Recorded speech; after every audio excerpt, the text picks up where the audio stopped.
trust anything that applauds before it arrives, and Margaret, now fully committed to her role as dramatic commentator of events no one asked her to narrate, whispered this is how legends begin or end, which was not reassuring in the slightest, and before Oliver could even ask what Phase 2 meant, the trees lining the street began to shake, not violently but with a rhythmic, intentional movement that suggested coordination rather than panic, and out of the branches descended a group of monkeys dressed in what could only be described as formal attire improvised from stolen human clothing, including tiny jackets, mismatched ties, and one particularly confident monkey wearing what looked like a child-sized blazer and holding a banana like it was a microphone. And Daniel blinked twice before muttering, "They look more prepared than we are," while Professor Cluckington adjusted his glasses and said with academic concern, "Ah, the primate division, known for unpredictability, creativity, and excessive confidence," which sounded less like a warning and more like a description of every bad idea Oliver had ever had.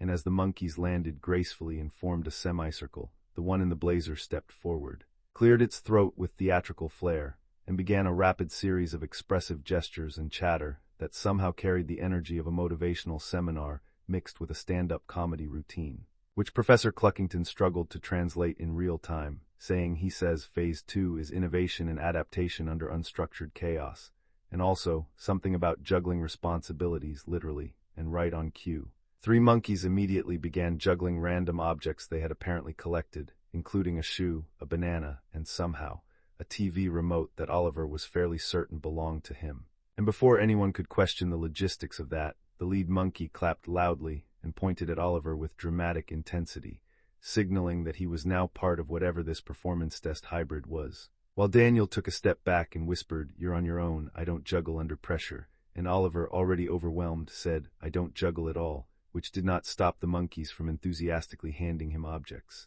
including a suspiciously heavy coconut and something that might have been a rubber chicken from earlier. And as the crowd of animals leaned in with curiosity, the monkey in the blazer gestured for Oliver to begin. And in a moment that would later be described by absolutely no one as graceful, Oliver tossed the objects into the air with the confidence of someone who had fully accepted failure, only for them to immediately collide midair and fall in different directions, creating a chaotic chain reaction where the coconut rolled toward the ducks, the rubber chicken squeaked dramatically under a goose's foot, and the TV remote somehow landed perfectly in the hands of the cow with the engraved bell, who stared at it like it had just been promoted, while Daniel covered his face and said, "This is painful to watch." And Margaret shouted, "It's abstract leadership," which was clearly not a real concept but sounded convincing enough in the moment, and just as Oliver prepared to apologize for whatever that was supposed to be, the lead monkey suddenly burst into what could only be described as excited approval, clapping rapidly and nodding with enthusiasm,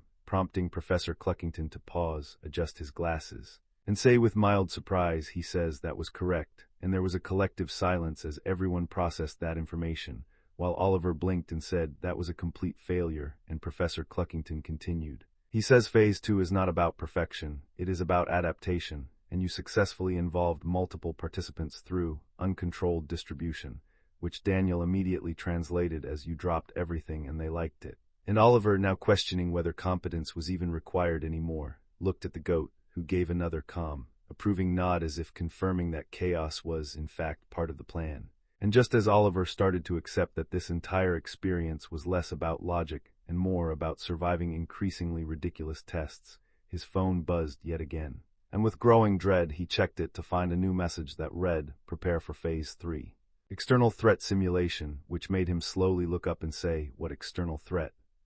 And as if the universe had been waiting for that exact question, a loud, mechanical rumbling echoed from the end of the street, and everyone turned to see a massive, slow-moving object approaching, glowing faintly and humming with unnatural precision. And Daniel squinted before saying, "Please don't tell me the animals have technology now." While Professor Cluckington whispered, "No, that's not ours," and the goat, for the first time, did not nod confidently but instead stood very still, which was somehow far more concerning than anything that had happened so far, as the glowing, humming machine rolled closer with the kind of slow, confident menace usually reserved for villains who already know they're going to win. The entire street shifted from chaotic energy to a tense, unified silence that felt almost respectful, as if even the geese had collectively agreed that this was above their usual level of aggression, while Oliver stared at the approaching object and said, "I officially missed the bread problem." And Daniel, squinting with deep suspicion, added, "If that thing asks for Wi-Fi, I'm leaving." And Margaret dramatically lowered her vacuum to the ground for the first time all day and whispered, This is not animal behavior," which,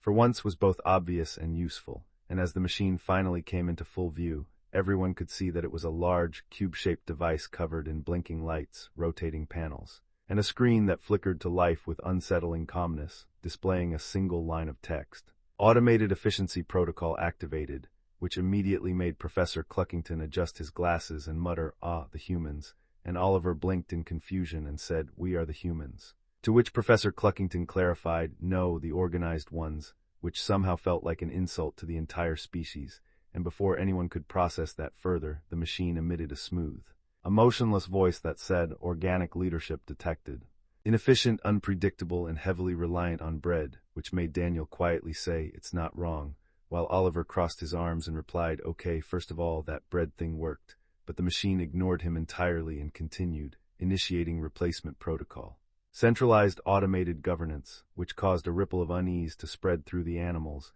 as even the ducks tightened formation and the pigeons disrupted their spiral slightly. And the cow with the engraved bell stepped forward with calm authority, letting out a low, resonant moo that Professor Cluckington translated as, "We did not approve this system," and for the first time it felt like all factions, geese, ducks, pigeons, cows, monkeys, were aligned in one shared realization. This was not part of their plan, and Oliver, who had accidentally become the symbol of that plan, suddenly felt a very real responsibility settle in, not as a joke this time, but as something heavier. Something that required more than improvisation, and Daniel, sensing the shift, nudged him and said, "All right, this is the part where you actually led," and Oliver, despite every instinct telling him to hide behind a goose, stepped forward and said, "Hey, whatever you are, we're not replacing anything," which the machine processed for a moment before responding, "Resistance detected." Expected, and suddenly several panels opened, releasing small hovering drones that zipped into the air with precise, controlled movements, scanning the area like they were measuring inefficiency itself,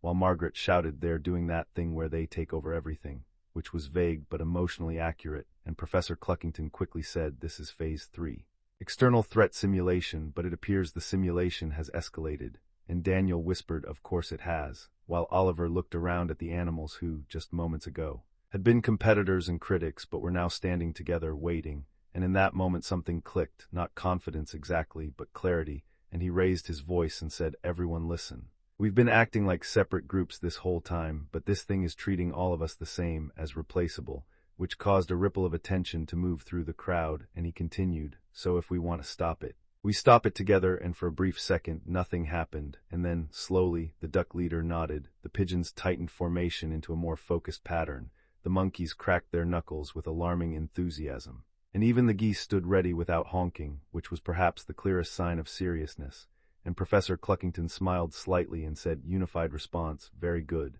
while Daniel leaned back and said, "This is either going to work or become a documentary," and Oliver, now fully committed, pointed at the drones and said, "Pigeons, take the air, disrupt their vision. Monkeys, you're on movement, confuse their targeting, ducks and geese, hold the ground. Cows, honestly, just stand there, you're intimidating enough," which earned a powerful, approving moo, and without hesitation, the animals moved, not chaotically this time, but with surprising coordination. As pigeons swarmed upward to block sensors, monkeys darted unpredictably across surfaces, causing drones to miscalculate, and the ground forces formed a unified front, while the machine attempted to adapt, recalculating, rerouting, trying to impose order on something that refused to be predictable, and Oliver, watching it struggle, realized something almost funny in the middle of all this tension, that the very thing the machine saw as a weakness, the chaos, the unpredictability, the ridiculousness of it all, was exactly what made them impossible to fully control, and just as the drones began to falter under the combined disruption,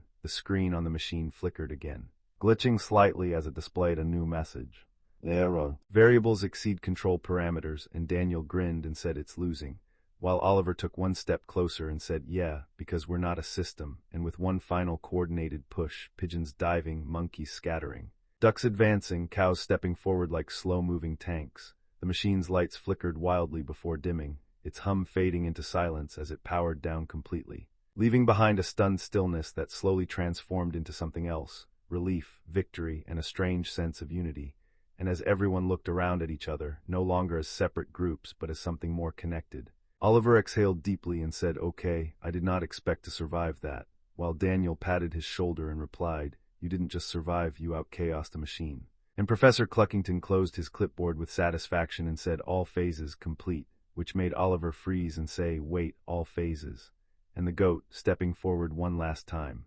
removed its sunglasses with calm finality, giving a slow, approving nod that somehow confirmed everything had led to this moment, and Oliver, equal parts relieved and suspicious, said, "So what now?" And the goat simply turned and began walking away, as if the answer was obvious, leaving Oliver standing in a quiet street full of animals who were now oddly calm, while somewhere in the distance, faint but unmistakable, the toaster at home launched another slice of bread, reminding him that no matter what he had just accomplished, chaos was apparently a permanent feature of his life. As the last echo of the fallen machine's hum faded into a strangely peaceful silence, and the animals slowly began returning to something that resembled normal behavior, though normal now included ducks holding structured discussions, pigeons conducting what looked suspiciously like air traffic management, and monkeys casually applauding like critics at a theater. Oliver stood there with the heavy, confusing realization that the most chaotic day of his life was somehow over, which felt both relieving and deeply suspicious, while Daniel stretched and said, "Well, if this is the end, I'd like to officially say I handled it with grace," which Oliver immediately rejected with, "You hid behind me during geese diplomacy." And Margaret, stepping off her vacuum for the first time like a retired warrior, sighed dramatically and said, "History will remember this day, and I will absolutely exaggerate my role," which no one doubted for a second, and just as Oliver was about to finally relax, the goat, yes, the same sunglasses-wearing architect of chaos, stopped walking, turned back slowly with the kind of dramatic timing that suggested one last reveal, and let out a soft, deliberate bleat that Professor Cluckington, now unusually calm, translated with a small smile. He says, "You've passed every test not because you were perfect, but because you adapted, united others, and most importantly, accepted the absurd without losing direction," which sounded suspiciously like a life lesson wrapped in madness, and Oliver, crossing his arms, said, "So this whole thing was just a test," to which the goat nodded once, unapologetically, while Daniel added an unnecessarily dramatic test, and the goat again nodded, fully owning that choice, and for a moment everything felt complete, too complete, until Oliver's phone buzzed one final time, and with the slow, reluctant dread of someone who had learned not to trust final messages, he looked down and read, "System transfer complete. Leadership role assigned permanently," and there was a long silence as he slowly raised his head and said, "Permanently," while Professor Cluckington cleared his throat and said, "Yes, the council requires a coordinator, and according to all results, that is you," which made Daniel burst out laughing immediately and say, "You got promoted again by animals," while Margaret clapped like this was the greatest outcome imaginable, shouting, "The chosen one remains," and Oliver, now realizing there was no dramatic escape from this, looked around at the animals, no longer chaotic strangers but something closer to a very unusual community, and sighed, not in defeat but in reluctant acceptance, before saying, "All right, but we're setting some rules, and first of all, no more surprise tests involving geese," which earned a few disappointed honks in the distance. And as the newly formed Unified Animal Council casually reorganized around him, Oliver took one step forward, now less confused and slightly more confident, and said, "Let's start with something simple, like maybe not letting monkeys handle technology," which immediately caused one monkey to slowly hide a stolen tablet behind its back. And Daniel leaned over and said, "You know this is your life now, right?" To which Oliver replied, "Yeah, but at least it's never boring." And just as the sun began to set over a street that had witnessed absolute nonsense evolve into something oddly meaningful, the goat quietly walked off into the distance, its job complete, leaving behind not just chaos but a leader who had somehow emerged from it. And far away, back in Oliver's house, the toaster launched one final slice of bread that landed perfectly on the floor without hitting anyone, as if even it had decided, just for today, to show a little respect.